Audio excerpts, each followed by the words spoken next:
Buenas tardes. La Academia Mexicana de la Historia tiene el compromiso de impulsar, desarrollar, fortalecer y difundir los estudios históricos de nuestro país. Este ciclo se suma a esas tareas fundacionales de la institución, evocando la memoria de sus integrantes, de las y los miembros de número, de corresponsales en México y el extranjero, así como de historiadoras e historiadores eméritos y honoríficos, quienes compartirán con nosotros enunciados, anécdotas y hallazgos de sus investigaciones históricas en diálogos desde la Academia Mexicana de la Historia. Mi nombre es Araceli Almaraz, investigadora del Colegio de la Frontera Norte y académica por Baja California de nuestra asociación. En esta tercera sesión del ciclo 2023, enero-junio, nos acompaña el doctor Rafael Rojas Sillón, número 11 de nuestra corporación.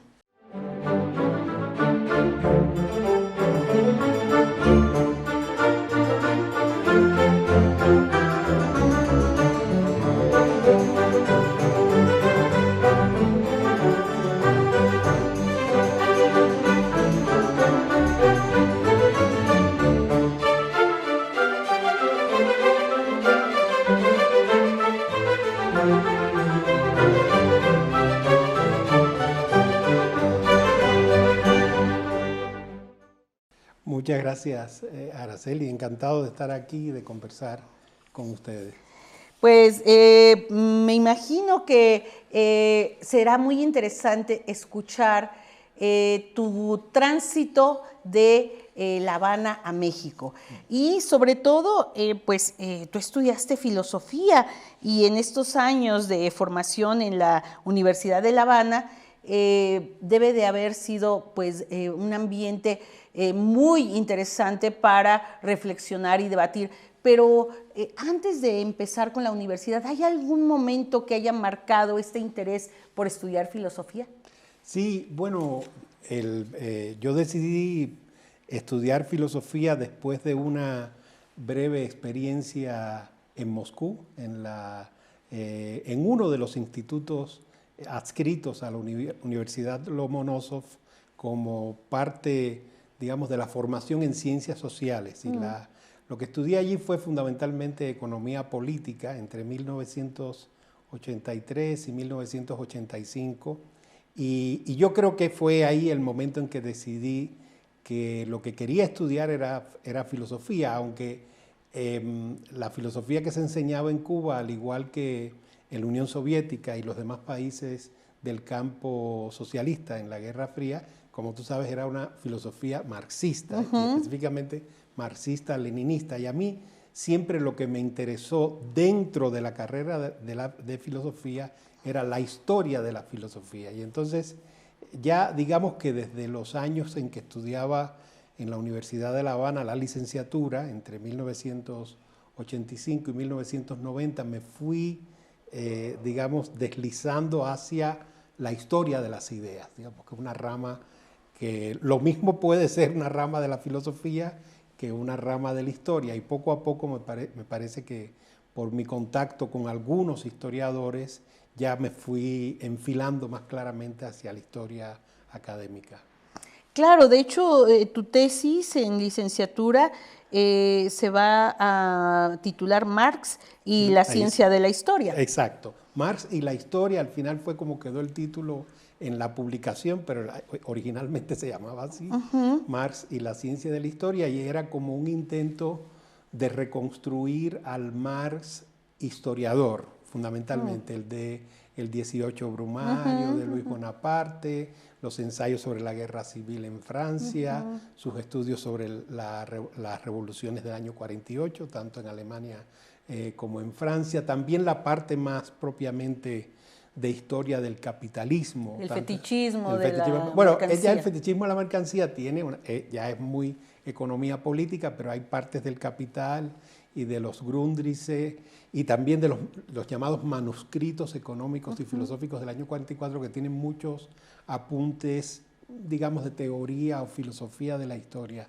Y mi tesis fue por ahí.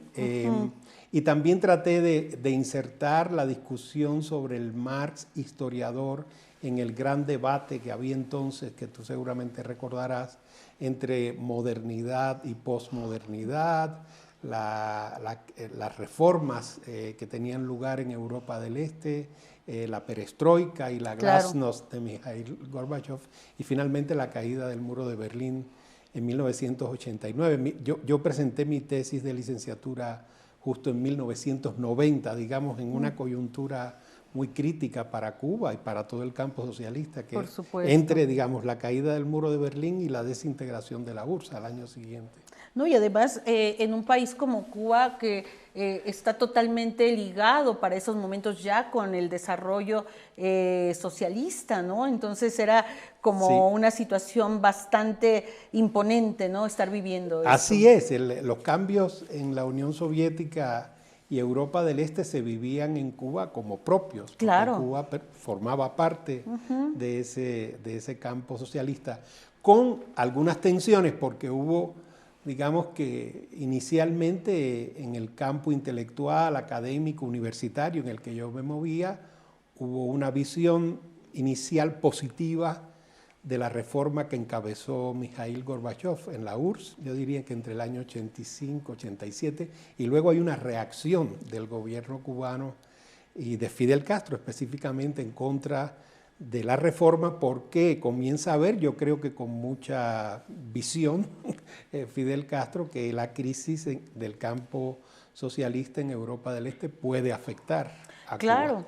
Y de alguna manera incluso hasta presionar a una apertura, ¿no? Presionar una apertura y también dejar a Cuba en condiciones desventajosas frente a la hostilidad de Estados Unidos, que también era algo que sucedió en la práctica en los años 90. ¿Sí? Bueno, y más adelante, si gustas, incluso podemos comentar también de las relaciones económicas y de abastecimiento, porque sin duda también Cuba pues va a tener anclada parte de su dinámica productiva en relación a lo que está sucediendo en Rusia, ¿no? Claro, sí, el comercio de Cuba fundamentalmente era con el campo socialista. Tú recordarás que en el campo socialista o del socialismo real de la Unión Soviética y todos los países de Europa del Este se había constituido una especie de eje de integración comercial que era el CAME, el Consejo de Ayuda Mutua Económica. Digamos que era el equivalente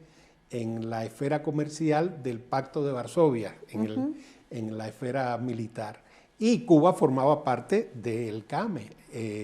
El subsidio soviético fue fundamental para la economía cubana y, vamos, los historiadores, quienes hemos estudiado el periodo de la Revolución Cubana, sobre todo los que lo han hecho desde el punto de vista de la historia económica, como Carmelo Mesa Lago, el profesor de la Universidad de Pittsburgh, sostienen que sin el subsidio soviético difícilmente hubiera podido Cuba llevar adelante todas aquellas campañas de política social, ¿no? Específicamente en educación y cobertura de salud pública, ¿no?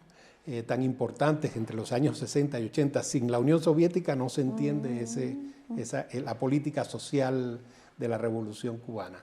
Sí, otra discusión interesante, pero déjame hacer un alto porque vamos en el proceso de formación y efectivamente todas estas situaciones que se van a dar en el contexto internacional, me supongo que van a tener un efecto también directo en tu pensamiento, pero decides irte a hacer una especialidad en desarrollo y relaciones internacionales, en la Flaxo. Sí, en realidad era la sede de Flaxo en Cuba, en la Universidad de La Habana, específicamente, que dirigía entonces la profesora Elena Díaz. Y terminando la licenciatura, entro en un posgrado, que era en efecto un programa de especialización de temas latinoamericanos, ¿no? Y entonces, claro, yo hice una intervención, ahí sí ya más de historia del presente que de historia de América Latina, que era lo que más me interesaba a mí, pero hice esa muy breve especialización tratando de discutir por dónde iban las transiciones a la democracia en América Latina y el reajuste del socialismo cubano, digamos, tratando de comparar cómo reaccionaba Cuba a los cambios en Europa del Este y la perestroika y la glasnost y reafirmaba, digamos, la ruta socialista frente a una América Latina que se movía, por un lado, de los autoritarismos a las democracias, pero por el otro lado, de políticas económicas sociales a estrategias neoliberales, ¿verdad?, de reducción del sector público, privatización, etc. Sobre todo privatización. Exacto, digamos, Sí. más socialismo en Cuba y neoliberalismo en América Latina. Ese fue el tema de mi proyecto de investigación en esa breve estancia en Flaxo, La Habana. Claro. Y después de ahí, ¿qué pasa? Porque te mueves a México. Sí. Yo revisé varias referencias, sobre todo para poder entablar el diálogo del día de hoy. Y siempre se dirigen al doctor Rojas, Rafael Rojas, exiliado cubano, pero creo que esto es mucho más amplio, porque además tú has tenido sendas discusiones en tus libros, y no es uno, son varios, sobre los exilios. Hay una manera muy diferente de entender los exilios dependiendo del tiempo, del lugar donde estás, de la llegada.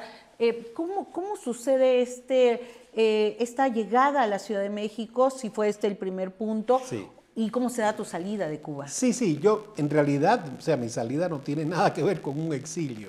En realidad yo salí, me preguntaba yo eso. Sí, claro, eso de exiliado cubano es como una categoría que me parece que a partir de la experiencia de otros países latinoamericanos se extiende a los cubanos sin que tenga las mismas características. Yo salí a estudiar el programa del doctorado en Historia en el Colegio de México en la generación del 91 al 95. Yo dije 94, pero en realidad son 4 años, ¿verdad? Del año 91 al año 95, recomendado por Manuel Moreno Frajinals, que era este gran historiador cubano del azúcar, que escribió de la economía de plantación y de la esclavitud en el siglo XIX en Cuba, que junto con Julio Le Riverand Bruzón cursó el programa.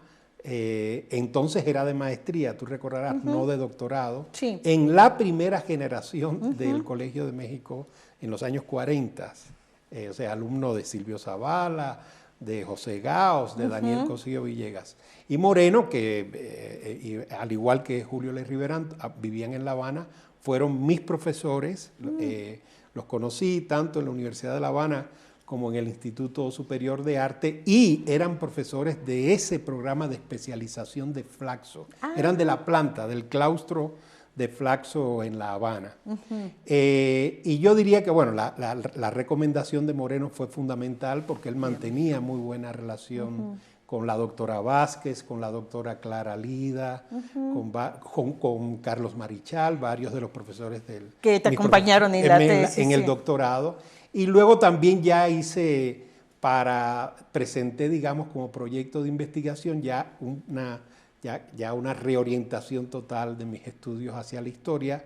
Al final no acabé haciendo, como siempre sucede, o casi siempre sucede, el proyecto que yo propuse, que era en realidad una historia intelectual del periodo republicano, como se le llama a Cuba, que es el periodo que va de 1902, cuando termina la primera intervención de Estados Unidos después de la caída del dominio colonial español, y 1958, antes de la Revolución Cubana. La tesis de doctorado fue sobre otro asunto que interrelacionaba tanto la historia de México como la de Cuba, pero evidentemente en mis libros posteriores regresé al tema del proyecto del doctorado, que es la historia de las ideas, de los debates intelectuales, de los escritores y las políticas culturales en general en Cuba en la primera mitad del siglo XX. Y es que son estos ires y venires, ¿no? De pronto hay como esa línea que no ve uno muy clara, pero cuando ya vemos tu obra completa, claro que está, en todo momento está presente la historia de las ideas, ¿no? Siempre está. Tu tesis doctoral se tituló Cuba Mexicana, historia de una nación, una anexión imposible, que también fue premiada, que también fue publicada y que te dirigió doña Josefina. Exacto, sí, yo tomé con ella un curso clásico de quienes estudiábamos, o quienes todavía estudian el doctorado en Historia en el Colegio de México, que es el curso de la doctora Vázquez sobre historia política de la primera mitad del siglo XIX en México, ¿no?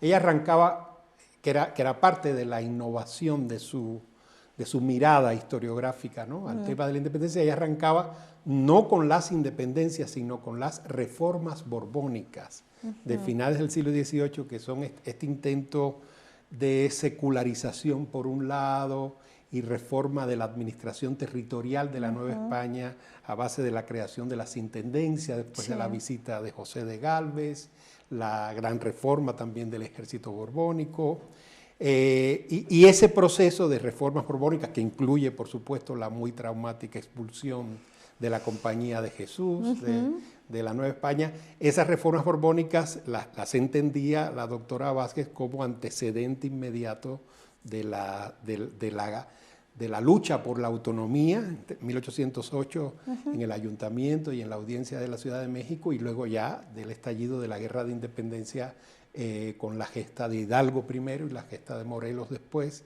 a partir de 1810. Y luego avanzaba a lo largo de la primera mitad del siglo XIX hasta los años terribles después de la Guerra del 47, ¿verdad? Y que México pierde más de la mitad del territorio y se produce una revisión, digamos, ¿no?, del proyecto de nación que conduce ya a la bifurcación entre liberales y conservadores, ¿no?, que escenifican la Guerra de Reforma.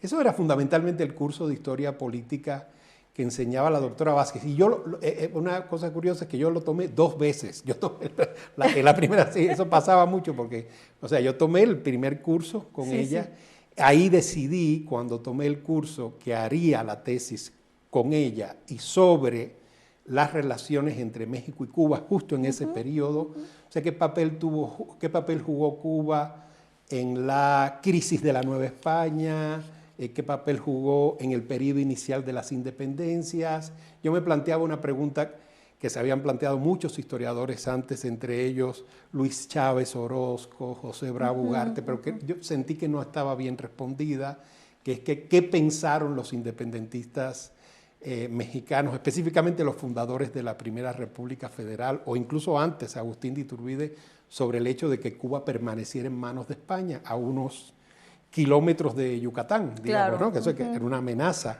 porque España tenía intentos de reconquistar a México en los años 1820 y 30, y cuál sería el papel. Hasta yo decidí, el 36 que se firma el acuerdo de paz. Hasta Santa María Calatrava, digamos, que ese tenía, como tú sabes, que eso se trabaja en mi tesis, tenía una cláusula secreta, pero era secreta, por la cual México se comprometía con España a no hacer nada a favor de la independencia de Cuba, pero como sabemos siempre siguieron los proyectos de expedición a Cuba y siempre siguió la conspiración, muchas veces era tipo conspiración masónica, ¿no? Sí, para que por ahí también tienes en algún momento otro trabajo sobre masones. Sí, eso, claro, que era muy de los temas que trataba la doctora Vázquez en su curso. Pero entonces, claro, después que terminé aquel curso y comencé el proyecto de doctorado, me inscribí en el curso, en la generación siguiente. Y entonces, ahora no recuerdo si fue una inscripción formal o era como oyente, pero claro, me sirvió, o sea, lo tomé ya con la generación siguiente, que es la generación de Erika Pan y de otros colegas nuestros. Yo volví a tomar ese curso, lo tomé 2 veces. Entonces, me sirvió también como seminario de tesis porque iba afinando mejor la argumentación que quería yo sostener en la tesis doctoral. Sí, y de hecho también me causó una grata sensación ver que no solamente abordas estos aspectos de orden diplomático y la discusión independentista, también lo económico, sí, ¿no?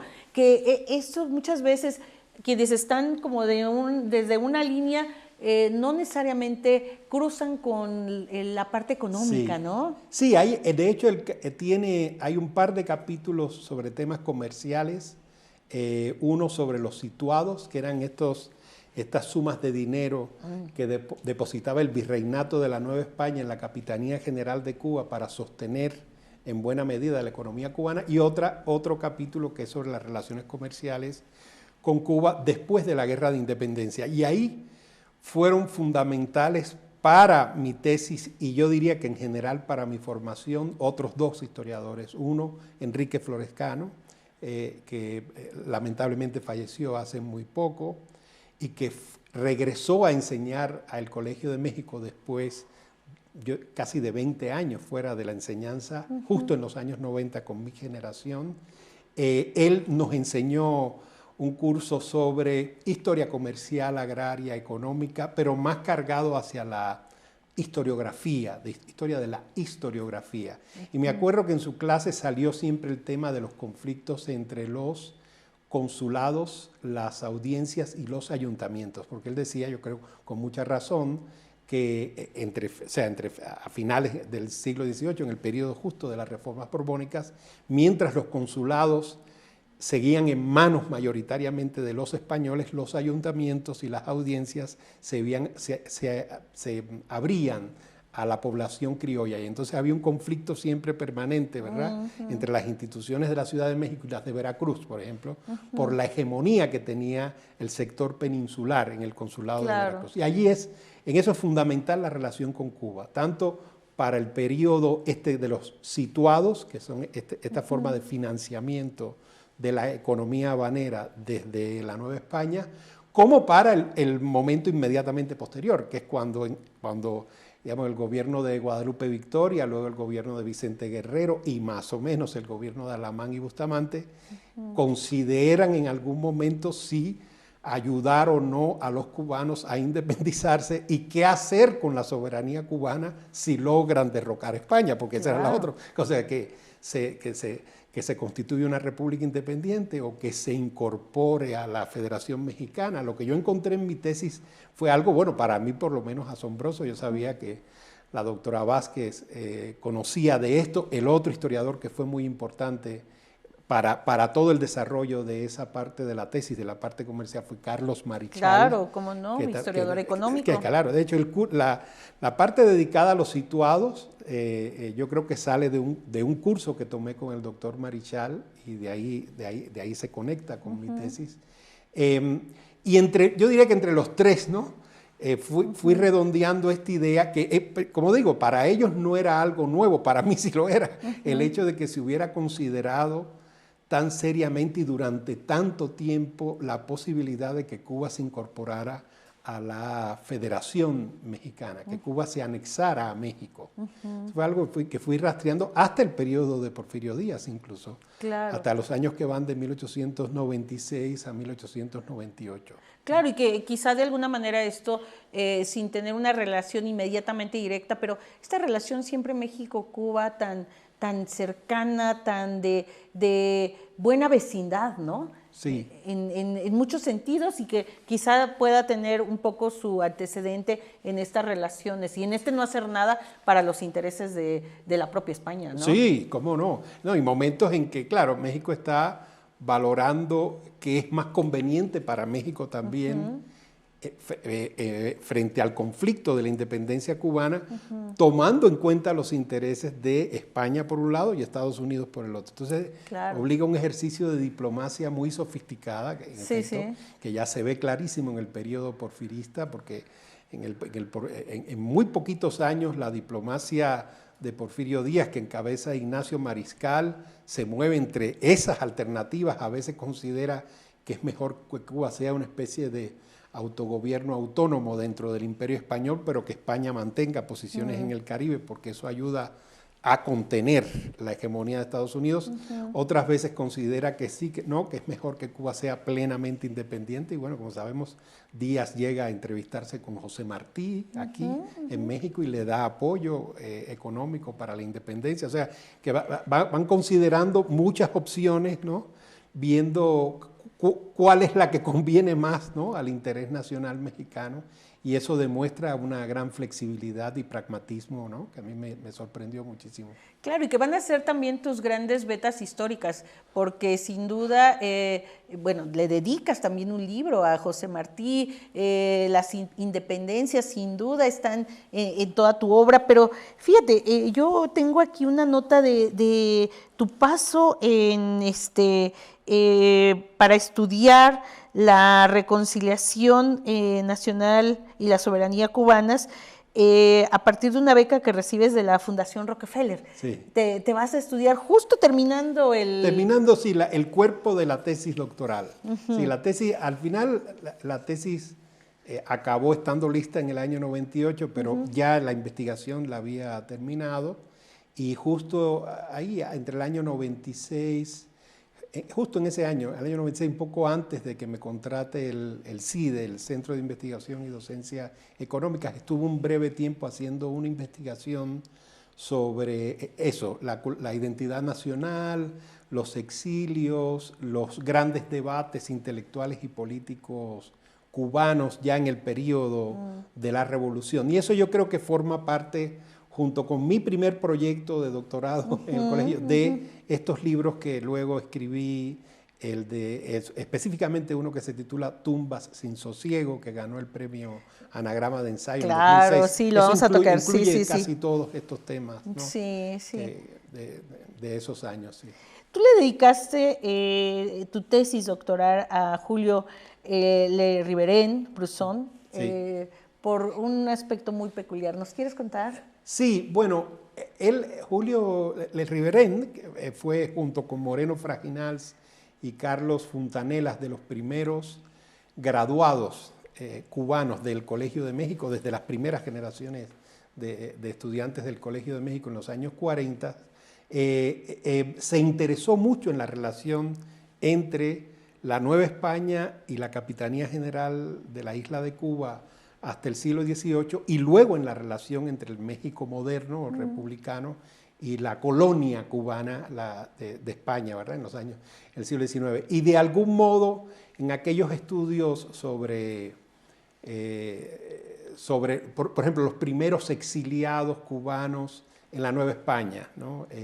José Martín Félix de Arrate, Antonio de José Valdés y otros. O sobre él llegó a observar muchos de estos elementos de las tendencias, digamos, al anexionismo mexicano o a México considerar Cuba un factor decisivo en la geopolítica del Caribe. Me parece que él fue dando también pistas de lo que después será mi proyecto de tesis doctoral. Yo le dediqué la tesis a él porque, claro, Moreno fue muy importante para mí también, los dos lo fueron, pero tal vez el tema de mi tesis doctoral tiene que ver más con el trabajo de Le Riverain. Y también otros estudios que hice un poco después sobre la literatura política y el pensamiento de la independencia mexicana, uno que se titula La escritura de la independencia, que lo publicó ese lo publicó el CIDE en coedición con Taurus a principios de los años 2000. Ahí también trabajo esos temas de la interconexión migratoria, cultural e intelectual entre habaneros, porque ni siquiera se llamaban cubanos en el siglo XVIII, y mexicanos desde del siglo XVIII en adelante. Sí. ¿Alguien más que podamos recordar en esta etapa formativa? Porque en el siguiente segmento más bien a mí me gustaría hacer como un recorrido de tu obra, porque tiene varios ejes que de alguna manera van entretejiendo toda esta primera etapa. O sea, no vas a dejar suelto prácticamente nada de lo que van a ser tus inicios en licenciatura, en posgrado, porque de alguna manera todos empiezan a retomarse en otros momentos, pero ¿a algún profesor, profesora, compañeros que de alguna manera marcaron tu vida en esta etapa de los que no has mencionado? Bueno, yo te diría que todos los que me enseñaron en el Colegio de México alguna clase, por ejemplo, recuerdo una clase que fue fundamental para nosotros, de Elías Trabulce, sobre historiografía y teoría de la historia. Lo que nos hizo él fue, digamos, un mapa, ¿no? de las principales teorías de la historia y los grandes debates historiográficos para fines del siglo XX, digamos, ¿no? O sea, un gran resumen realmente de la historiografía moderna occidental, europea, norteamericana, es decir, anglosajona, pero también latinoamericana en los siglos XIX y XX. Eso fue fundamental. Recuerdo también los cursos de Solange Alberro, por ejemplo, sobre vida privada, vida cultural en la Nueva España, los problemas de la marginalidad, de cómo se crea un orden político legítimo antes o después de las repúblicas hispanoamericanas, en muchos casos sobre la base de exclusiones. Eso yo creo que fue fundamental también para una parte de mi desarrollo investigativo, ¿no? Posterior. Por ejemplo, ese libro de la escritura de la independencia le debe mucho, evidentemente, por supuesto a la doctora Vázquez, porque otra vez es el tema de la historia política, pero también a los cursos de Elías Trabulce y de Solange Alberro. Probablemente se me esté quedando alguien por mencionar, pero sí, yo te diría que todos los profesores que me enseñaron a mí alguna asignatura en el programa de doctorado fueron muy importantes para mi desarrollo ulterior. Y decides quedarte en México, pero Sí.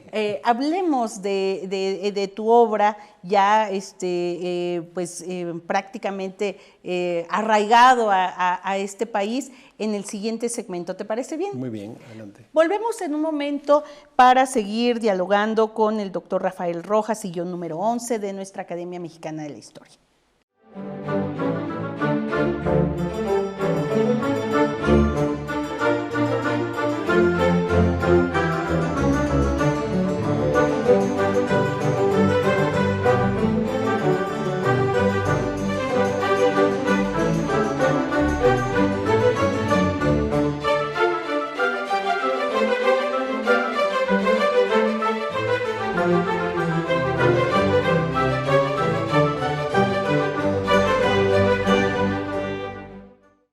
Seguimos dialogando con el doctor Rafael Rojas, miembro de número de nuestra Academia Mexicana de la Historia. Rafael, antes de dar un gran espacio en tus investigaciones a la discusión sobre los exilios y las revoluciones, ¿nos podrías hablar de un par de libros que incluso anteceden o más bien se cruzan de alguna manera con el fin de tu tesis doctoral? Son dos libros, uno, Isla sin fin, Historia y Crítica de la Razón Nacionalista del 98, y el otro, El arte de la espera, notas al margen de la política cubana, ambos de este año, y que vemos en esta etapa ya también una línea muy marcada en este sentido, pero que va apareciendo de manera intermitente y que al redondear la obra, pues vamos a ver todas estas primeras investigaciones, vueltas, libros, en los siguientes años también ahí presentes. Sí, digamos que esos dos libros tienen tal vez la peculiaridad de abrir una línea más ensayística, digamos, en mi escritura. No es la misma prosa o no es el mismo lenguaje que utilizo, por ejemplo, en mi tesis doctoral Cuba Mexicana o en la escritura de la independencia, este libro sobre la literatura política en México, bueno, en la Nueva España, a finales de la Nueva España y en las primeras 2 décadas en México. Los dos son libros cubanos, digamos, de temas cubanos, más ensayísticos, donde hay una discusión permanente con lo que podríamos llamar la historia oficial cubana, ¿no? La historia oficial construida por el Estado socialista cubano que se deriva de la Revolución de 1959 y que yo argumento en esos dos libros que esa historia oficial está armada sobre una teleología, que es la palabra que se repite mucho en los dos libros, ¿no? La teleología consiste en narrar el pasado como si el historiador supiera cuál es el futuro. Digamos, el futuro es el triunfo de la Revolución Cubana de Fidel Castro, el Che Guevara, Camilo Cienfuegos, en enero del año 59. Entonces hay que contar el siglo XIX y la primera mitad del siglo XX como si supiéramos que el desenlace es ese, ¿no? Es como si supiéramos cuál es el final. Entonces se tiende a contar el XIX y la primera mitad del siglo XX como si fuera siempre un elemento precursor, digamos, como si los poetas y políticos del siglo XIX, José María Heredia, José Martí, como si los intelectuales y políticos de la primera mitad del siglo XX, ¿verdad? Julio Antonio Mella, Rubén Martínez Villena, Antonio Guiteras, fueran todos proto-Fideles, digamos, como precursores de Fidel y del Che y de Camilo, y como si los programas políticos de todas aquellas múltiples corrientes que hubo en el siglo XIX, imagínate que había reformistas, anexionistas a Estados Unidos, ya no digamos a México, pero los más abundantes eran los que querían anexar Cuba a Estados Unidos, autonomistas que querían que Cuba fuera una provincia autónoma de España, o separatistas, ¿no? Como es el caso de Martí o Enrique José Varona, o después los socialistas y revolucionarios del 20, como Antonio Guiteras, por ejemplo, que fue un socialista vernáculo, yo le llamo en algún momento, crítico de la Unión Soviética, pero como si todos de algún modo lo que estuvieran era preparando el terreno para la aparición del proyecto socialista en Cuba. Entonces los dos libros creo yo que reiteran la idea por múltiples rutas, se discute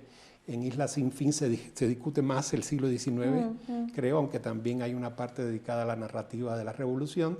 Y el otro, el arte de la espera, es una discusión, yo diría, y sí más cuerpo a cuerpo, digamos, ¿no? Con la historia oficial cubana. Pero la perspectiva del ensayo te permite eso y no es nada fácil, o sea, tienes que manejar muy bien para poder hacer estas proyecciones, tienes que manejar muy bien todo el antecedente, ¿no? Entonces, y que además precisamente es la beta ensayista la que también te lleva a recibir premios, ¿no? Sí, exacto. Esa es una línea, digamos, que lo que yo hice en buena medida en la primera década, digamos, de este siglo, fue alternar un poco una línea ensayística que se nota muy bien en estos dos libros, o en el libro Tumbas sin sosiego, el que ganó el premio Anagrama de ensayo, que es una historia intelectual cubana, es así, del siglo XIX hasta el XX, armada a partir de las polémicas, ¿no? Y de las diferencias entre los diferentes grupos y los diferentes perfiles de letrados, ¿no? Que encuentro, pero sí con un cuidado en la prosa, de tal manera que entre en efecto en la categoría o el género del ensayo, ¿no? Pero a la vez hacía trabajos más académicos como la escritura de la independencia o muchos estudios que hice también de historia de relaciones internacionales en aquellos años, ¿no? Sí, y también un poco la línea de los estudios biográficos, ¿no? Tienes una aproximación biográfica a José Martí y la invención de Cuba en el 2000, un gran defensor del independentismo cubano, y a este libro se suma el de 6 escritores cubanos en el canon occidental, ¿no? Sí, exacto, sí, un banquete canónico que también, sí, los dos, aunque el de Martí en realidad después tuvo como una secuela, podríamos decir, más académica, que es la que se ve en un libro posterior que se titula Motivos de Anteo, que es una historia intelectual del nacionalismo y el patriotismo en Cuba. Allí hay, de hecho, también varios capítulos sobre Martí. Pero sí, en efecto, tiene también una parte literaria fuerte, lo mismo que ese estudio sobre un banquete canónico, que es propiamente algo que, vamos, definiría como ensayo literario. De hecho, no se publicó ¿sabes? Lo publicó el Fondo de Cultura Económica, pero no en la colección negrita, sino en la de estudios literarios, ¿no? Mira. Sí. Y luego ya abres ya totalmente la veta del debate sobre los exilios, ¿no? Que seguimos debatiendo sobre eso. Sí. Aún ahora los procesos migratorios y la complejidad incluso del exilio en términos de procedimentales, instrumentales, que sigue siendo parte de grandes debates hoy en día, ¿no? Sí, así es. El tema del exilio está prácticamente en todo mi trabajo. Tal vez la diferencia radica en que a partir de un momento ya me empiezo a mover a un enfoque predominantemente hispanoamericano. Digamos, las repúblicas de aire es eso, ¿no? Ahí se estudia, bueno, tú sabes, muchos de estos temas que nos interesan a todos los historiadores de las independencias, que son las constituciones, las propias guerras, ¿no? Las diversas alternativas a la soberanía que se están planteando en cualquiera de los 4 grandes virreinatos, en el Río de la Plata, en el del Perú, en la Nueva Granada, en la Nueva España. Luego, ¿qué hacer con esa región un tanto en el aire ahí, que es Centroamérica y el Caribe, ¿no? Y creo, esas grandes discusiones están ahí. Entonces yo vuelvo entonces a los escritos de Simón Bolívar, de Francisco Miranda, a las polémicas entre San Martín y los chilenos y los peruanos por el otro, pero también me intereso, dentro del libro, me intereso mucho en un grupo de exiliados en Filadelfia, que eso es uno de los aspectos que más interés causó, porque tenía parte de investigación primaria, ¿no? que es este grupo que rodea a los republicanos partidarios del federalismo norteamericano en Filadelfia entre 1822 y 1824-25. Ahí está el padre Mier, ahí está Manuel Torres, ahí hay varios agentes cercanos a Simón Bolívar, además de Torres. Ahí está Vicente Rocafuerte, este importantísimo líder político ecuatoriano y mexicano, porque tuvo un papel muy importante en México, muy cercano a Lorenzo de Zavala y a la formación del Estado de México, un defensor del federalismo radical, ¿no? A diferencia de Mier. Pero a todos ellos está Félix Varela, el sacerdote cubano. También todos coinciden en la ciudad de Filadelfia entre esos años.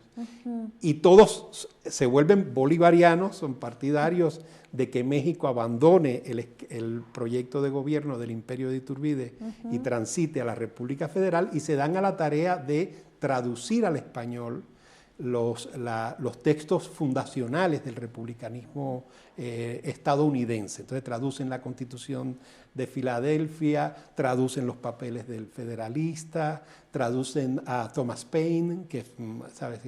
Era un defensor, digamos, ¿no? del proyecto republicano, y desde Filadelfia embarcan esas traducciones a las principales capitales hispanoamericanas, y tuvieron un papel muy importante.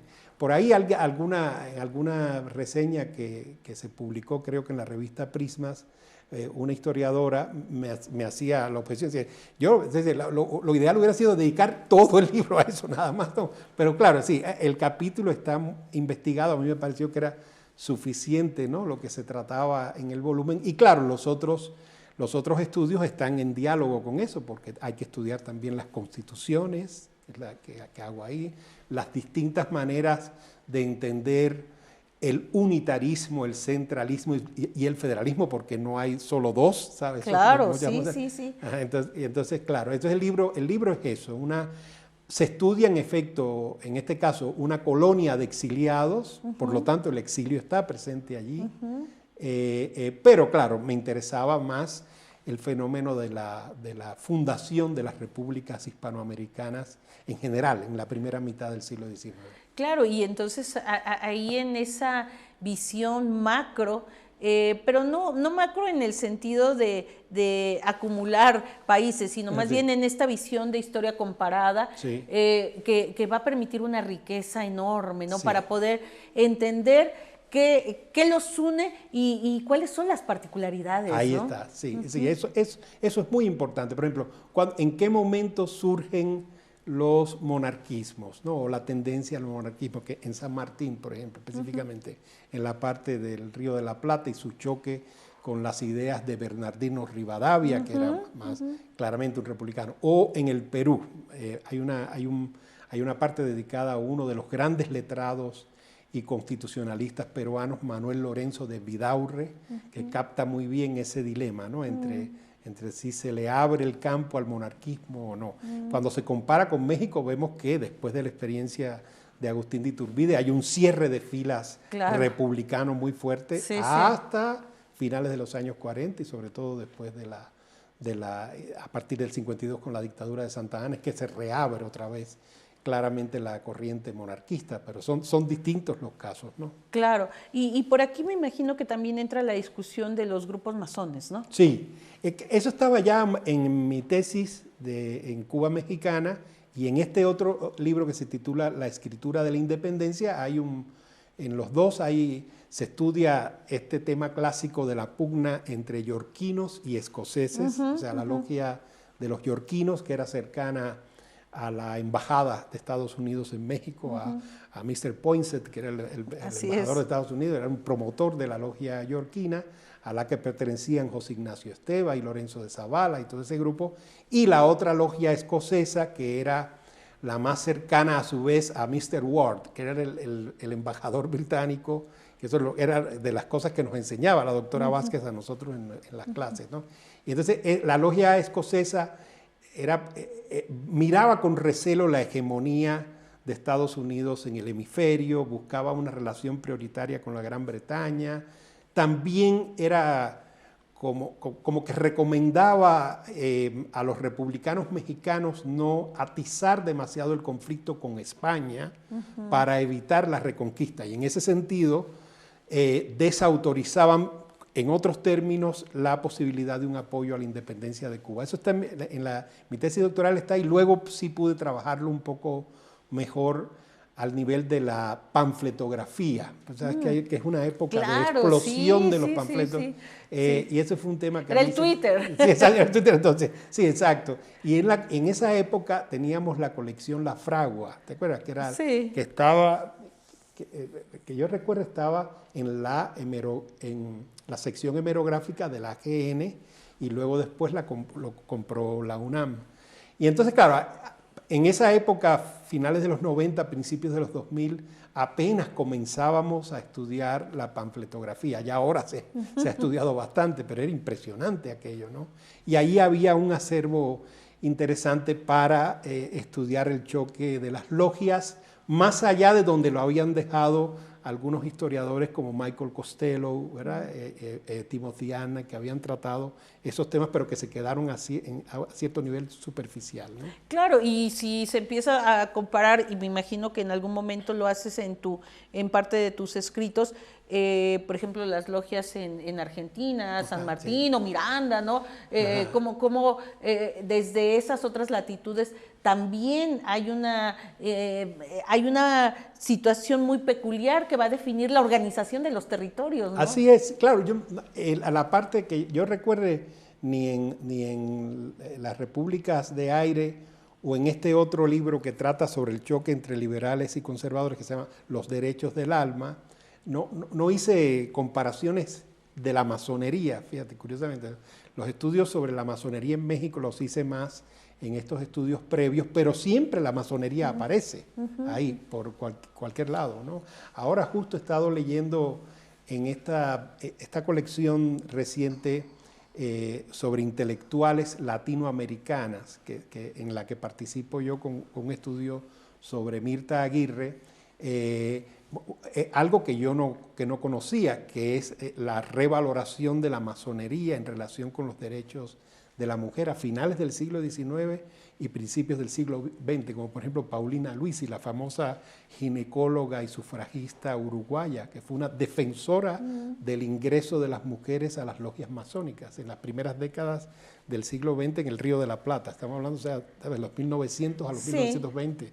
Sí, sí, y en algún momento en una de mis estancias de investigación en Buenos Aires, que tuve oportunidad de hacer un recorrido por varias logias, pues ver también una de las logias que era para mujeres y una mixta, que era impensable o es impensable incluso todavía en México, ¿no?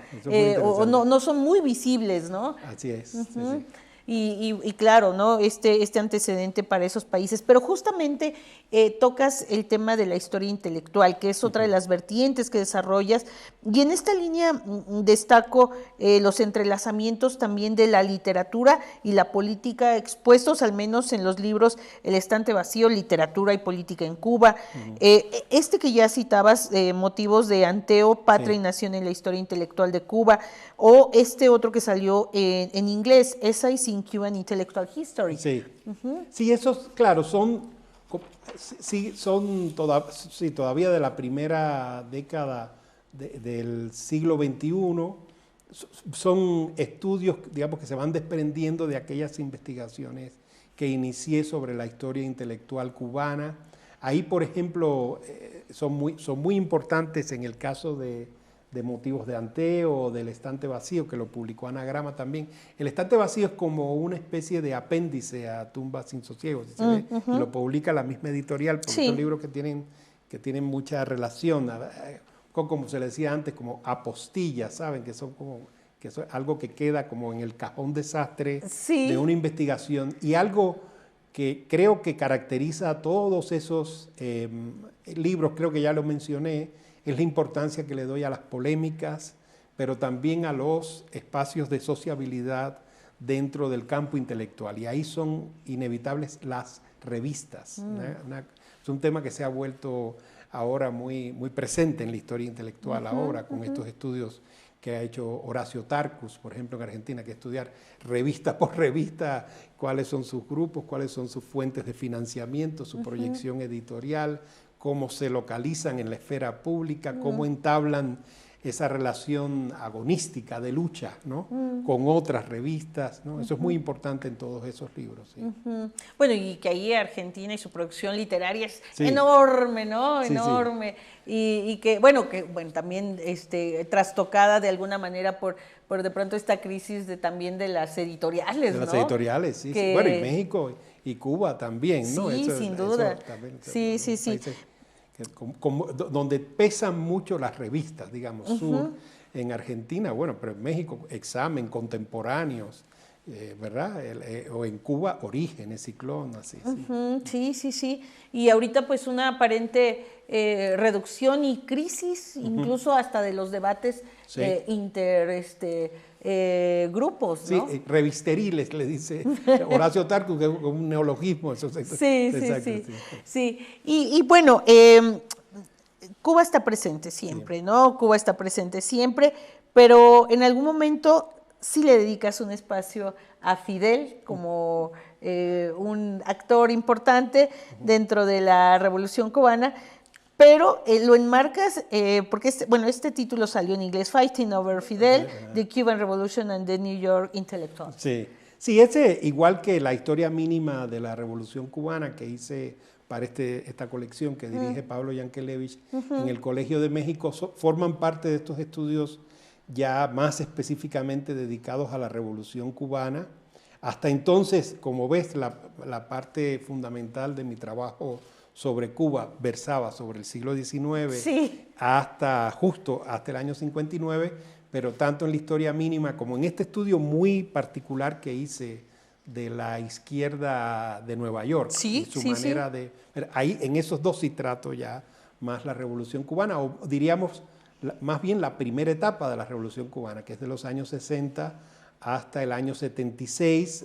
Yo sé, en la historia mínima hay una tesis que es muy debatida, ¿no? De que entonces yo lo que propongo es que ya para el año 76 el sistema político cubano está constituido, hay una nueva constitución, hay un sistema de partido comunista único. ¿Verdad? Centralizado y con una ideología de Estado, y se ha echado a andar una institucionalización a todos los niveles, desde el gobierno local hasta el nacional, en todos los ramos, digamos, de la economía, la sociedad y el Estado. Entonces para mí se hace difícil seguir hablando de revolución después de ese año. Pero es un debate muy parecido, digamos, al que hubo en México, ¿no? En los años 40 entre Silva Herzog, Cosío Villegas, ¿sabes? Todo esto de cuándo acaba la Revolución Mexicana. Bueno, entre los historiadores e historiadoras cubanas tenemos un debate parecido. Y más o menos mi posición se plantea así, tanto en la historia mínima como en este estudio sobre la izquierda de Nueva York. Pero sí, Fidel, bueno, es fundamental. Yo diría más en el caso del libro sobre la izquierda de Nueva York, porque es la figura realmente que cataliza todo esta serie de elementos más radicales de la Revolución Cubana, que no necesariamente se traducen en líneas institucionales o programáticas dentro de la isla, sino que son radicales en buena medida como referente simbólico de Cuba en otras izquierdas o en otros contextos, en el caso de Nueva York, ¿no? Bueno, o sea, Fidel representa que el panafricanismo, la descolonización, la New Left, o sea, la radicalización de la nueva izquierda, en el sentido de que ya no se trata, como diría Wright Mills, que fue uno de los protagonistas de esa New Left, que no se trata ya de aliarse con un partido comunista o con un partido socialdemócrata para llevar adelante un programa socialista, sino de abrazar las causas del tercer mundo, ¿no?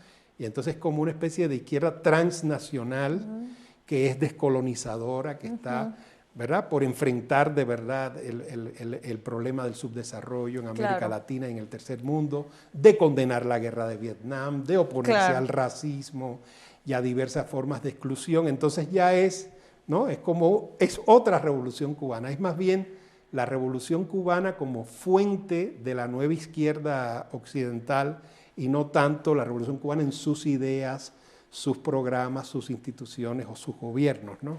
Claro, y que pones incluso el antetítulo es Traductores de la Utopía. Sí, exacto. Sí, que así es como se tradujo al final, o más bien se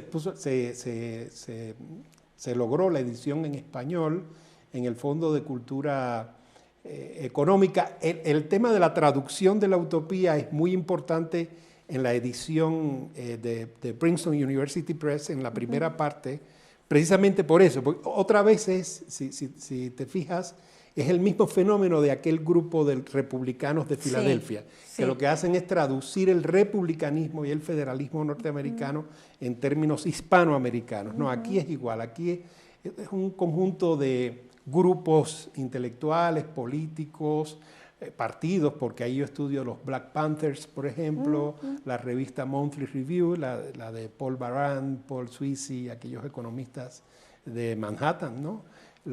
Estudio también publicaciones de la izquierda hispana, que encabezaban sobre todo intelectuales, mujeres y hombres puertorriqueños, fundamentalmente, ¿no?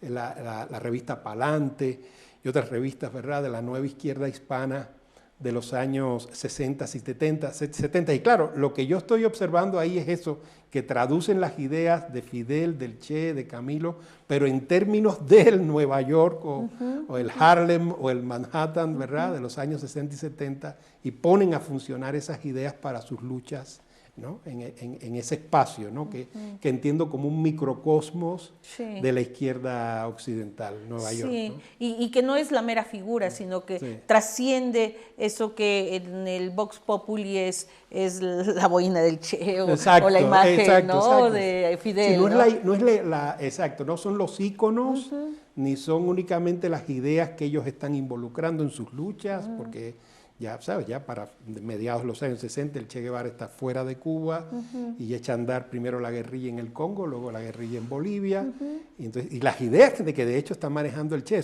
ahora la nueva historiografía sobre las guerrillas latinoamericanas, que es muy interesante lo que está pasando en ese terreno, ¿no? Lo dan cuenta de eso. Esas guerrillas ya se estaban planteando socialismos muy diferentes al que estaba institucionalizándose en Cuba, porque para cada contexto, ¿verdad?, se tiene que aplicar ¿verdad?, una normativa distinta e inspiraciones diferentes. Los Black Panthers es un caso fascinante porque ellos sí toman directamente íconos, ¿no?, de la simbología guerrillera cubana, incluida la boina, ¿sabes? Pero ellos tienen una relación, muchos de ellos llegan a tener una relación conflictiva con el propio Estado cubano, porque cuando se refugian en la isla empiezan a experimentar otro tipo de racismo. No es el mismo racismo de Nueva York, es un racismo distinto dentro de la Cuba revolucionaria, y se dan cuenta de que el proceso cubano no está incluyendo tan plenamente el panafricanismo como ellos pensaban.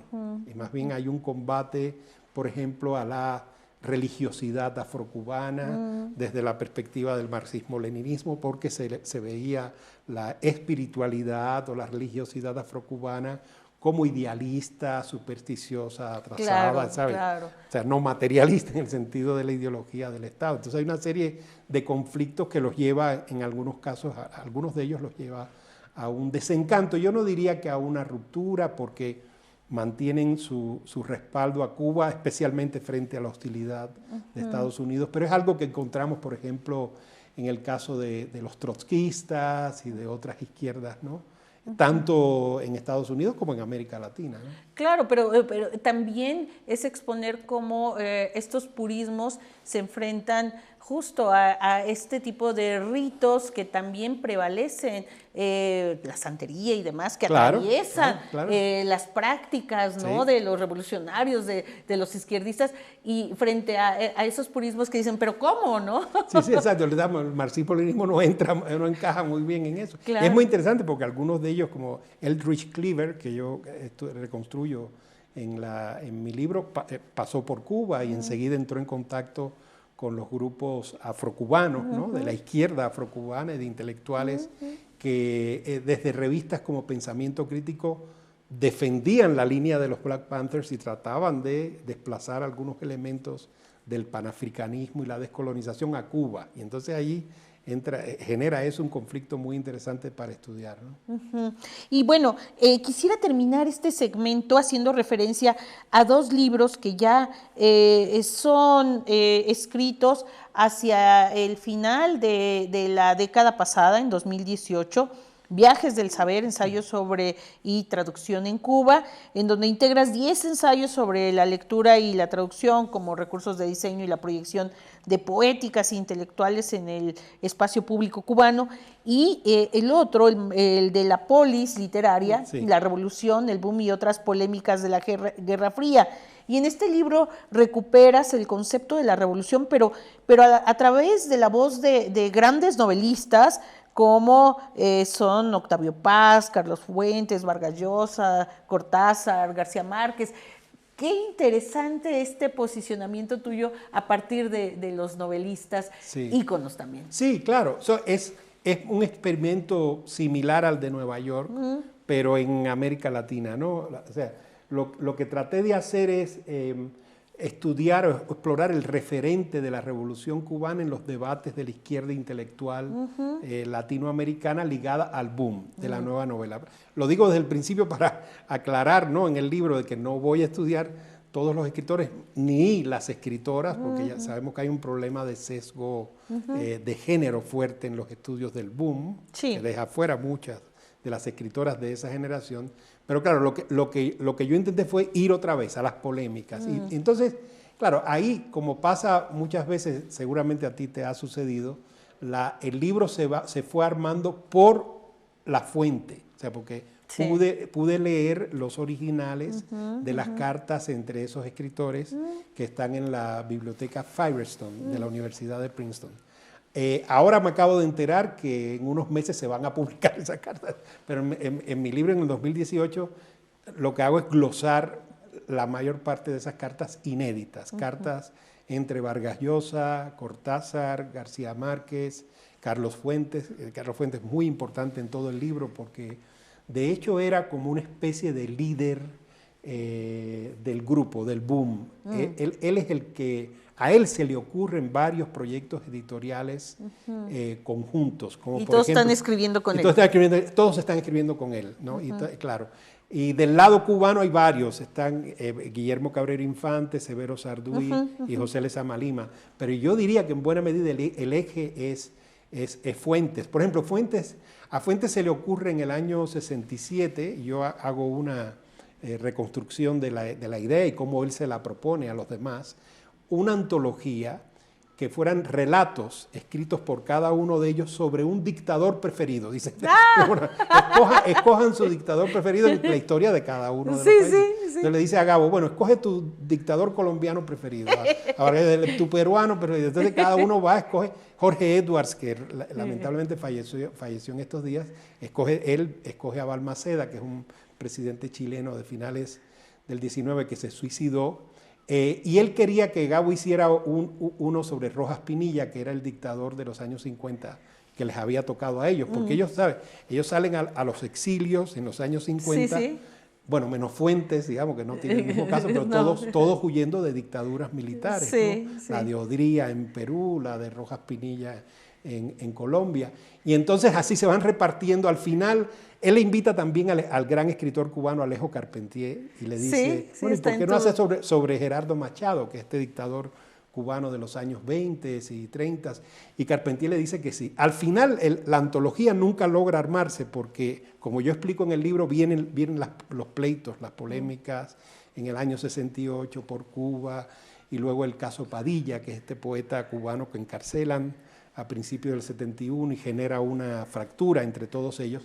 Pero lo que es curioso es que después cada uno va escribiendo su novela de dictador. De su propio dictador. Entonces Gabo, que a veces es muy difícil de localizar en la historia. Entonces Gabo escribe Sí. El otoño del patriarca y Carpentier escribe El recurso del método y Roa Bastos, que también estaba en el grupo Yo el Supremo, que está basado en el doctor Francia, en el dictador paraguayo de mediados del siglo XIX. Todo eso, eso es el libro, es una reconstrucción de los debates entre ellos sobre sus respectivos países, sus exilios otra vez, y la Revolución Cubana siempre como telón de fondo allí, ¿no? Sí, ahí resumes perfecto tu obra historiográfica, que además es una delicia, ¿no?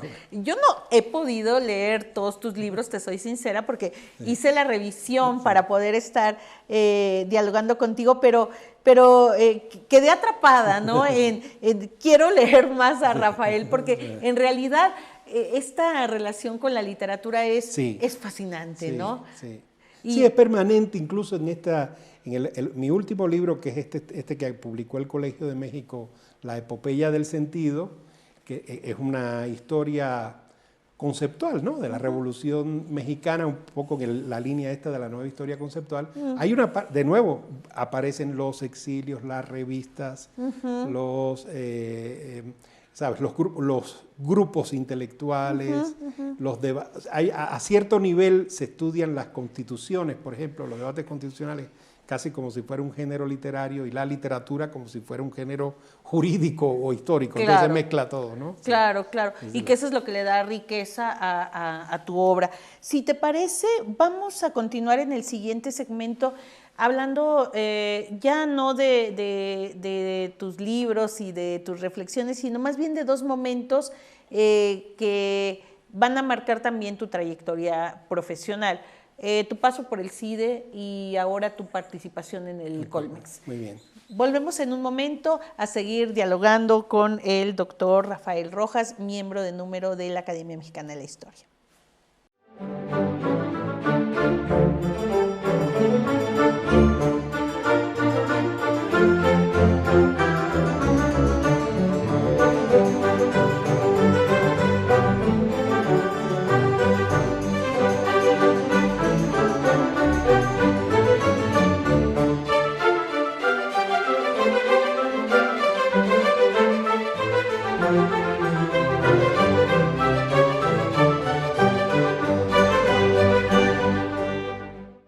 Regresamos con el doctor Rojas, miembro de número de nuestra Academia Mexicana de la Historia, ahora para hablar de dos instituciones y de su labor en ellas. Pues empezando por la que te dio primero esa gran cabida para poder desarrollar tus investigaciones, el CIDE. ¿Cuándo llegas al CIDE? ¿Qué participación tuviste? Y obviamente, ¿qué clases impartiste y cuál fue tu experiencia aquí? Sí, mira, fue realmente para mí muy sorprendente y por supuesto muy agradable la contratación que digamos que se verificó a finales del año 96, en noviembre de 1996, es decir, ya cuando estaba prácticamente listo el manuscrito de mi tesis doctoral, estaban haciendo una búsqueda en lo que era entonces la División de Estudios Políticos y Relaciones Internacionales del CIDE, pero una división en la que había algunos historiadores, muy pocos, Jean Meyer, por ejemplo, y Luis Medina Peña. Ellos dos historiadores estaban allí. Y el resto eran más politólogos, estudiosos de las relaciones internacionales. Por ejemplo, ahí estaba Ignacio Marván, Joey Langston, estaba mi amigo José Antonio Aguilar, con el que tuve después mucha colaboración. Y lo que me pidieron fue que presentara algo sobre estos estudios que comenzaba a hacer sobre la Primera República Federal y la transición al centralismo en los años 30, temas que estarán luego en mi libro La escritura de la independencia. Recuerdo que presenté un seminario donde tocaba el tema de las nuevas sociabilidades, las logias masónicas, las formas del gobierno representativo, las facciones parlamentarias, porque en ese libro, La escritura de la independencia, hay un estudio sobre cómo evolucionan las facciones parlamentarias en el Congreso Federal Mexicano, en la Primera República Federal, y luego el tránsito al centralismo. Entonces interesó mucho, naturalmente, porque era, digamos, un flanco de mi investigación que podía favorecer el diálogo entre historiadores, politólogos e internacionalistas, ¿no? Entonces salió la contratación, empecé a enseñar en 1997. En aquella época, como éramos historiadores en una división de politólogos, transitólogos, internacionalistas, ¿sabes cómo eran los temas de ese? Sí. En realidad, nuestro papel era bastante subordinado a la docencia, enseñábamos los que estábamos, clases de historia del pensamiento occidental, historia de México 1 y 2, historia universal también 1 y 2. Entonces yo di casi todas las clases. Ahí todo cambió para bien y muy rápidamente, unos 3 años después, el año 2000, cuando Jean Meyer logró crear dentro del CIDE una división de historia. Claro, independencia total. Eso cambió toda la jugada, como decimos, porque con la división de historia surge nuestra revista, la revista Histor, Revista de Historia Internacional. Muy poco después, el primer programa de posgrado en Historia del CIDE, que es una maestría en Historia Internacional, y ahí entonces ya sí pudimos ir diversificando nuestra oferta docente y crear nuestra propia planta de investigación. Entonces allí muy pronto se incorporaron Clara García, Erika Pani, Luis Barrón, todos colegas muy queridos en la división de historia. Ya entonces nuestras clases empiezan a cambiar, porque seguimos dando clases, digamos, en las otras divisiones un poco. En las divisiones por ejemplo, Aurora Gómez estuvo con nosotros un tiempo, ella daba historia económica en la división de economía, y nosotros enseñábamos más historia política, historia de las relaciones internacionales, pero empezamos a crear con la maestría nuestra propia planta docente. La revista Histor se convirtió en una revista de referencia muy pronto. Esos fueron años para mí fundamentales en la parte, claro, seguía siendo como esta parte más visible en el terreno, digamos, ensayístico, ¿no? Pero en términos de investigación académica sí fue muy importante para mí, porque de ahí, justo en colecciones que armaba el CIDE con Taurus o con el Fondo de Cultura Económica, hicimos proyectos colectivos de mucho impacto. Por ejemplo, aquel volumen que coordinamos José Antonio Aguilar y yo sobre el primer republicanismo hispanoamericano, que resume ideas de muchos de mis libros, ¿no? Una antología que tuvo 3 ediciones y se agotó en el fondo. Lo mismo esta serie del CIDE con Taurus, donde salió mi libro sobre las independencias, el de Alfredo Ávila sobre la formación del gobierno representativo. O sea que fue también un periodo gracias, creo, a la creación de la maestría, de mucha interlocución y de mayor conexión con los otros centros de producción historiográfica en la Ciudad de México, fundamentalmente, ¿verdad? Claro. Con el MORA, con el Instituto de Históricas de la UNAM, con el Colegio de México. Docencia la docencia siempre la mantuve. Comencé a dirigir tesis de maestría. En la mayoría de los casos, fíjate, ahora que hago memoria, tesis de maestría de historia de las relaciones internacionales de México, especialmente con América Latina, ¿no? Una tesis precisamente sobre el Tratado Santa María Calatrava del año 36, ahora recuerdo, una tesis sobre la doctrina Estrada, que tanto se aplicó realmente, esas 2 fueron premiadas. También tesis sobre las guerrillas latinoamericanas, la Revolución Cubana, la Nueva Izquierda, y esos temas siempre, ¿no?, de relaciones entre Cuba y América Latina, tenían un espacio importante en la asignación, digamos, ¿no?, de tesistas a cada profesor. En este caso, a mí me tocó dirigir varias, ¿no? ¿Qué más podríamos decir?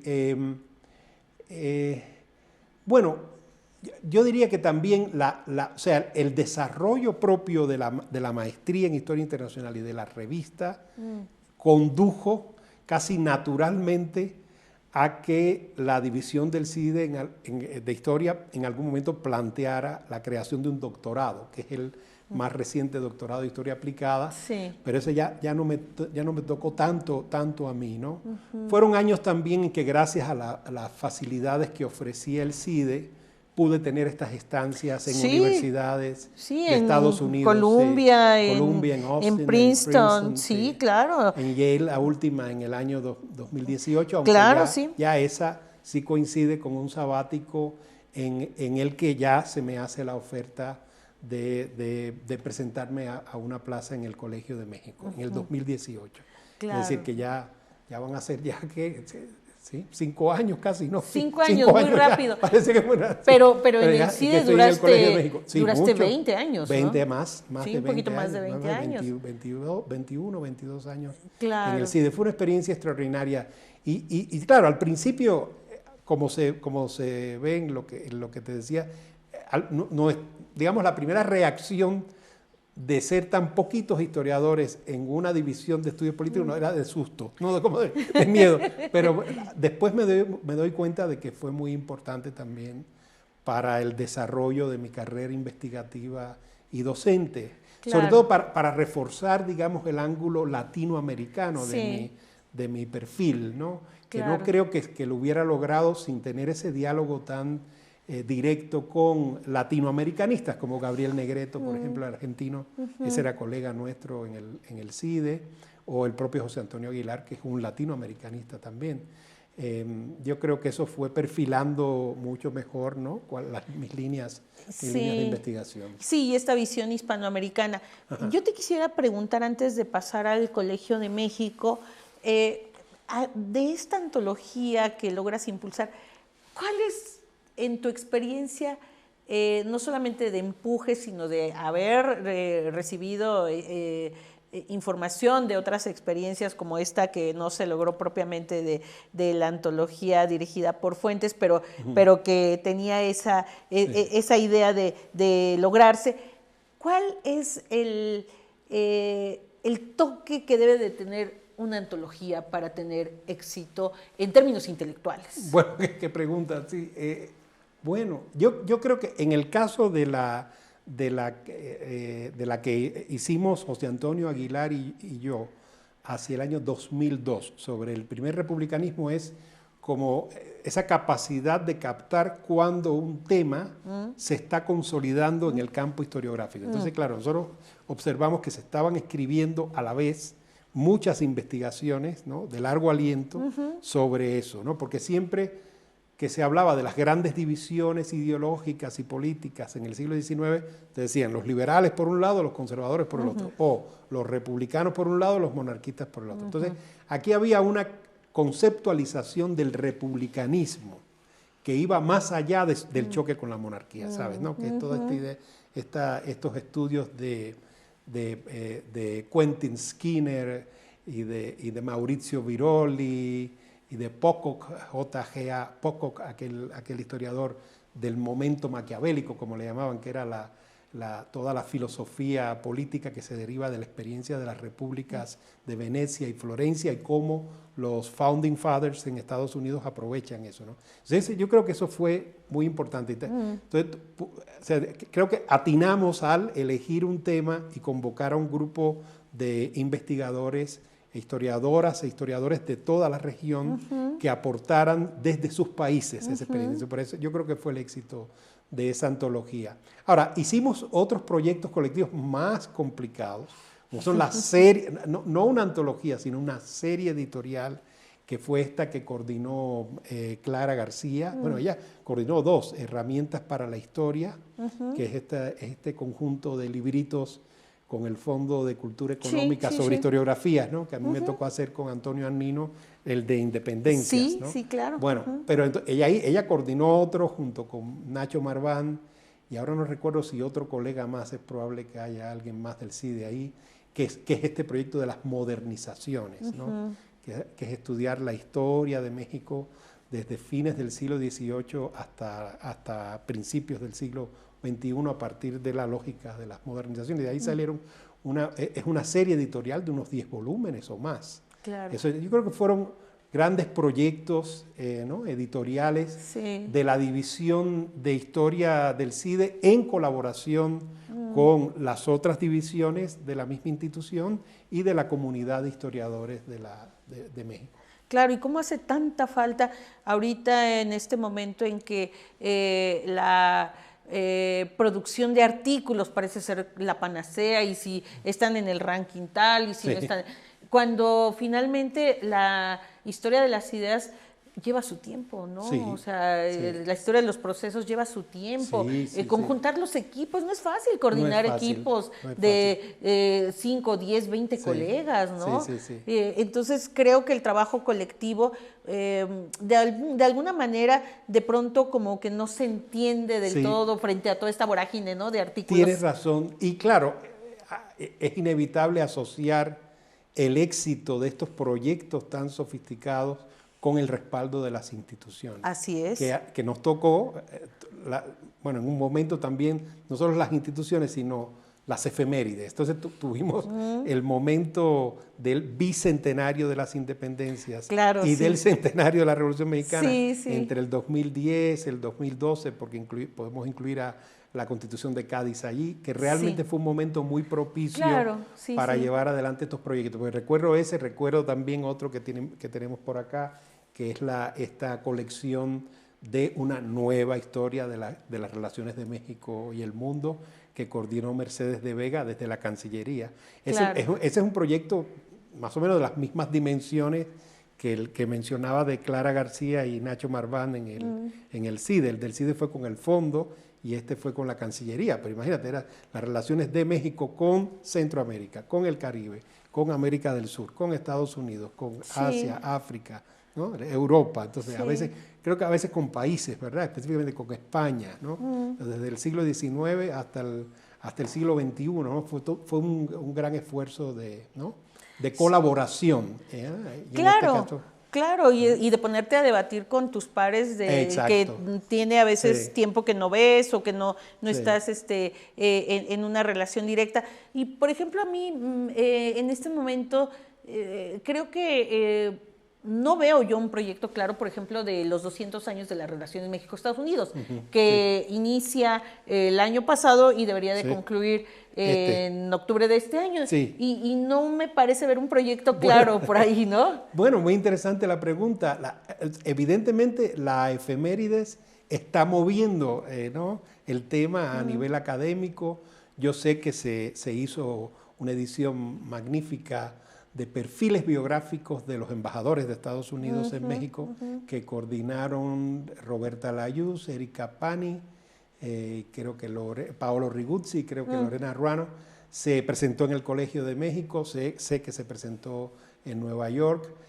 Han hecho una reedición del clásico de la doctora Vázquez y Lorenzo Meyer, México frente a Estados Unidos, ¿te acuerdas? El libro, hace 40 años que se editó. Pero es verdad, con una reedición con bastantes ajustes, sobre todo en la parte del doctor Meyer, en la parte de la doctora Vázquez ella no cambia.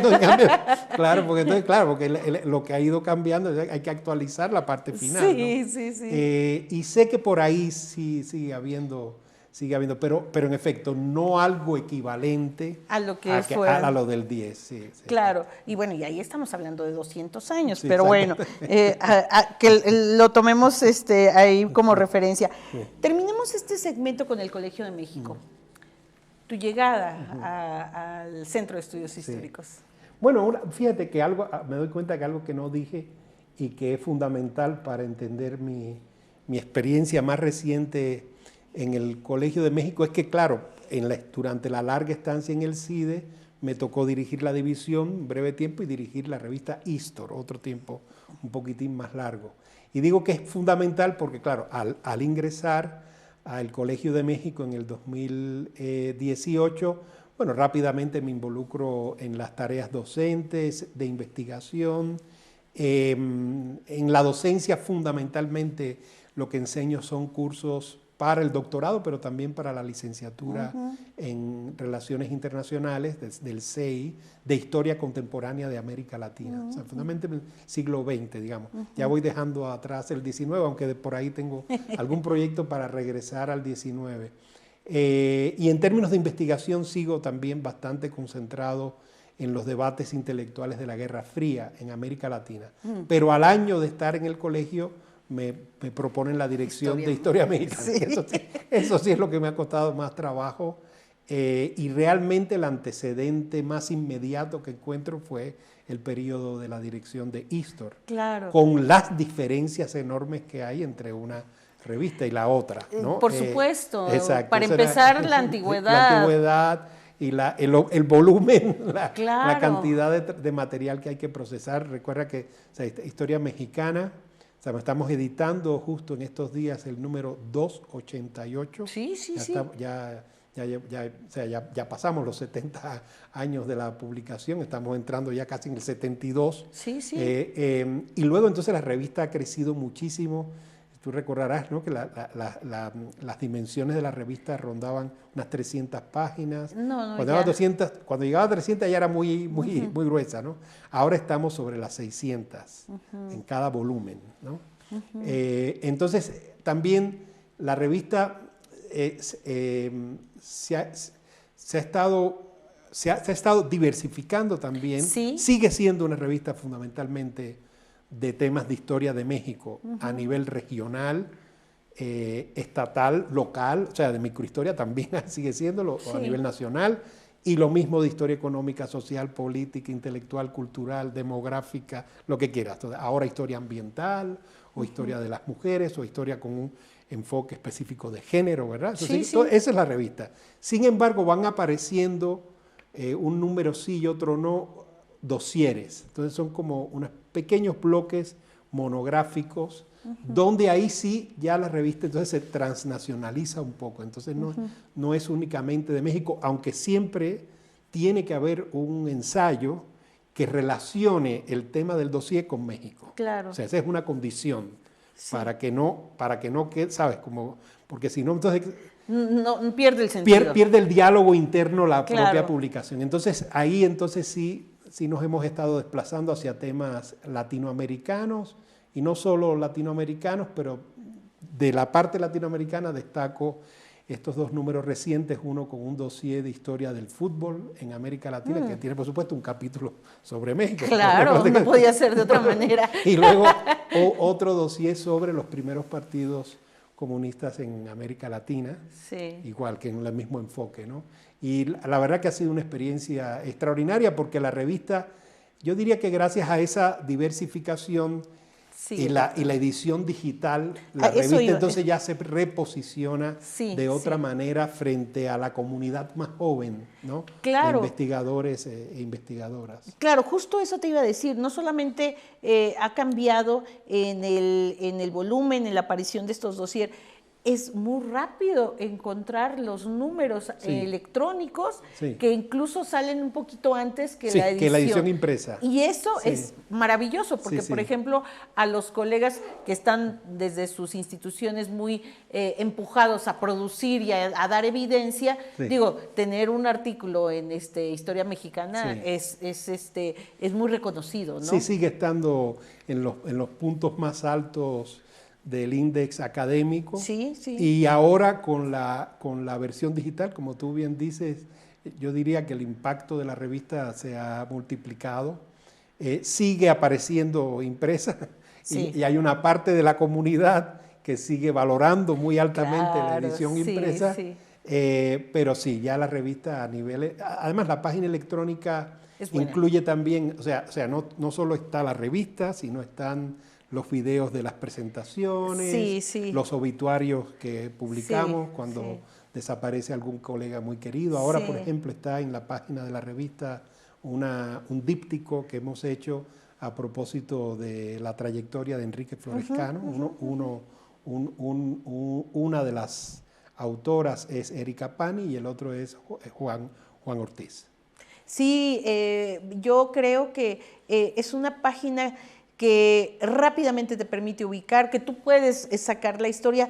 que creo que en eso hay que avanzar en otros espacios, porque ya tiene que ser así, el acceso abierto y las búsquedas rápidas son lo de hoy. Entonces, ahí sí, felicidades, porque de verdad que Sí. Historia Mexicana está contemporánea. Sí, exacto. ¿Algo más que quisieras comentarnos del Colegio de México para culminar este segmento? Bueno, algo muy peculiar es que me he reencontrado con mis maestras y mis maestros. Sí. O sea, formamos parte del mismo claustro. Es mucho más, naturalmente, es mucho más fácil la comunicación cuando estás en la misma institución. La revista me obliga a una comunicación permanente con ellos, con ellas. Y entonces, claro, eso la verdad es que ha sido toda una experiencia, porque mi paso como estudiante fue fundamental para mí y como se puede ver, ¿no?, en mi propia producción, sin la marca de esos maestros y maestras no hubiera producido mi carrera docente o investigativa, y ahora las tengo allí cerca, ¿no? Claro. Tanto para el diálogo que constituye mi propia producción historiográfica, como para una especie de lectura, de asesoramiento y guía para Historia Mexicana. Pues algo que les quieras decir a estudiantes, historiadores en formación, que están interesados en ingresar al Colmex o a cualquier otra institución para desarrollar sus intereses en la historia intelectual o la historia sobre las izquierdas o la historia sobre Cuba. ¿Qué les dirías? ¿Qué mensaje les darías? Yo les diría que se asomen a las páginas electrónicas del Colegio de México y específicamente a la revista Historia Mexicana, que se den una vuelta por el Ajusco, que vayan a la Biblioteca Daniel Cosío Villegas, que es de las mejores con las que contamos en el país, y que vengan también a la Academia Mexicana de la Historia, ¿no? Pues claro que sí. Bueno, pues vamos a pasar muy rápidamente al siguiente segmento para hablar de tus reconocimientos, y con eso pues estamos ya prácticamente en el ocaso de este diálogo. Gracias.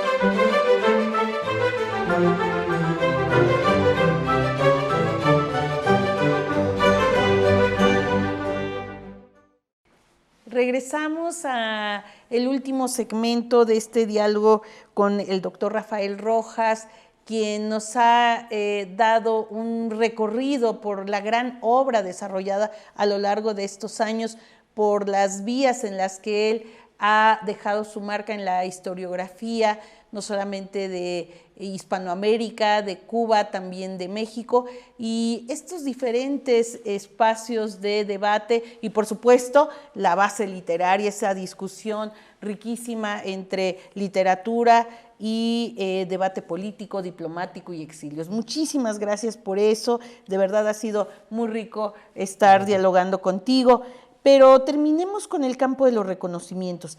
Perteneces al Sistema Nacional de Investigadores en el nivel 2, has recibido varios premios, el premio Matías Romero para la mejor tesis doctoral, el premio Anagrama, como ya comentamos, el premio Isabel de Polanco de ensayo iberoamericano. ¿Qué representan estas distinciones? Y cuéntanos si hay otras que no se enmarcan en el reflejo de lo formal, pero que también lo tomas como un reconocimiento. Bueno, yo empezaría por entender como reconocimiento las contrataciones que ya mencionamos, ¿no? Primero, la suerte que tuve de formarme en el programa doctoral del Colegio de México a principios de los años 90, luego la experiencia en el SIDA y finalmente la experiencia en el Centro de Estudios Históricos y la revista Historia Mexicana. Esos reconocimientos son a libros, en los tres casos son investigaciones, pero tal vez en uno, el del premio Anagrama, tiene esa peculiaridad, como decíamos, de ser también una suerte de ensayo literario, y un cuidado, ¿no?, en tratar de presentar, un cuidado en la escritura, Sí. porque claro, el tipo de jurado del premio Anagrama o sea, es el jurado propio de los premios literarios, ¿no? En Claro. cambio, el Matías Romero y el Isabel de Polanco fueron jurados conformados por historiadores, por pares, ¿no?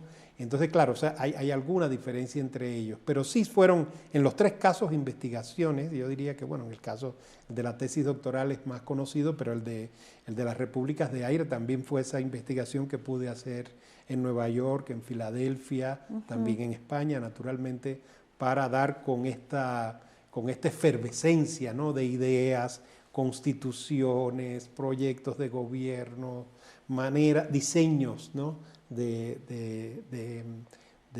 repúblicas, ¿no?, y a veces más que diseños, quimeras o fantasías de repúblicas en la generación de Bolívar, San Martín, Sucre y todos aquellos próceres de las independencias latinoamericanas. Y por supuesto, yo creo que, o sea, parte de los reconocimientos y que son muy importantes tanto en mis investigaciones como en mi docencia, son las estancias en las universidades, ¿no? Una estancia que tuve cuando tuve la beca Tinker en la Universidad de Austin, que pude estudiar en la Nettie Lee Benson, en la biblioteca de Austin. Justo fue en el año 2009, un poquito antes de terminar el manuscrito de las repúblicas de aire. Yo lo digo en la introducción. O sea, gracias a esas estancias, primero en Princeton y en otras universidades, pude completar la investigación.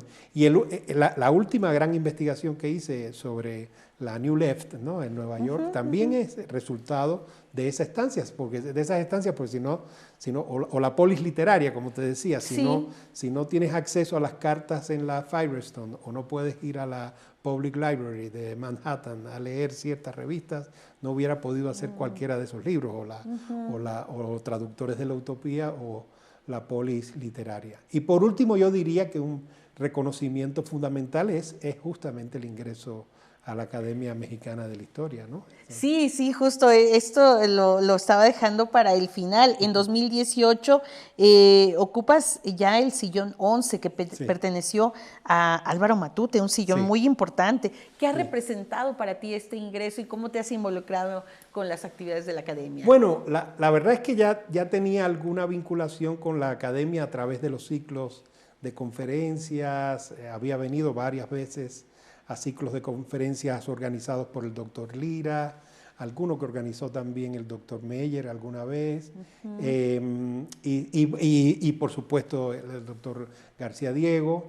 Para mí fue una enorme sorpresa que la silla hubiese pertenecido a Álvaro Matute, por un lado, un autor que, como se ve en mis estudios ya más sobre la Revolución Mexicana, siempre lo tuve muy, muy presente, pero también perteneció a Juan A. Ortega y Medina, sí, ¿sabes? ¿cómo no?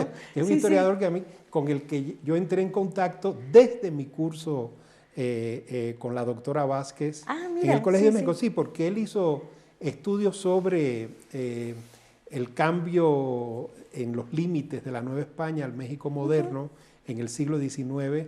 Tocó también a su manera las relaciones entre México y Estados Unidos y el gran tema del hispanoamericanismo y el latinoamericanismo. Y ahí está Ahora, también. pero lo más impresionante es que él le dedicó un buen espacio de su obra a discutir con la historiografía soviética. ¿Sabes? Eso se conoce menos, ¿no? Pero él tiene varios ensayos que son pleitos, vamos a poner así, con lo que él llamaba la historiografía sovietista. Y entonces él tomaba a cada uno de los historiadores soviéticos, Rudenko, Alperovich, Grigulievich, algunos después se supo que eran agentes del KGB, que escribían, pero otros no, otros eran académicos de ciencias de la URSS. Y entonces él, desde la revista Historia Mexicana y las revistas de la UNAM, en Cuadernos Americanos creo que también escribió, discutió con los soviéticos que daban una visión,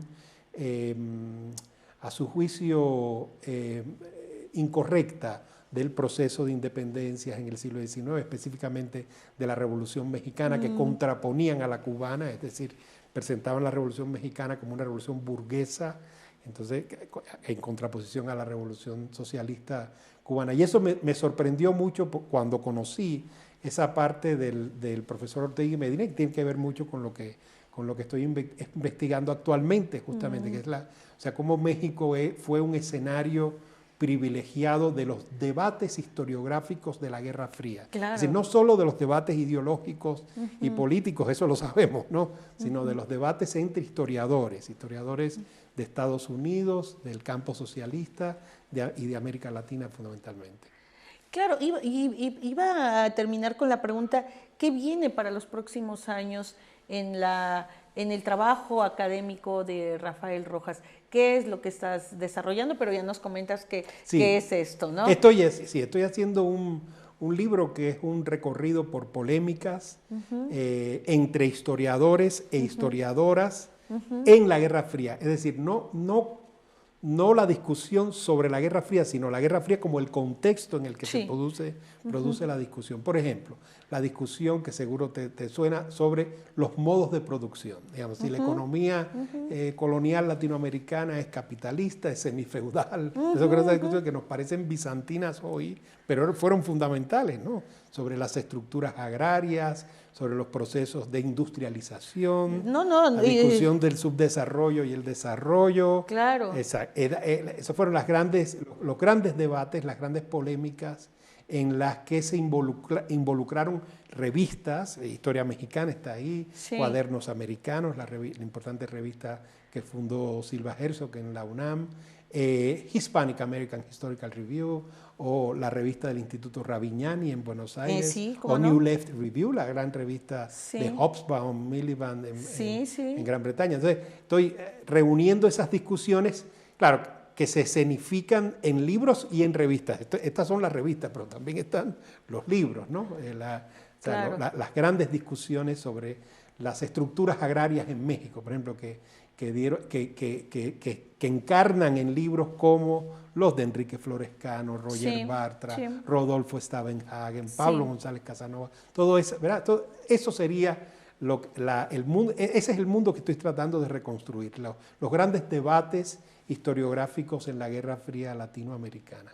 No, y que sin duda creo que vendrá a darle un nuevo aire a este debate, porque la evolución de las economías o los espacios económicos en América Latina, incluso en el propio México, pues es diferenciado, ¿no? Sí.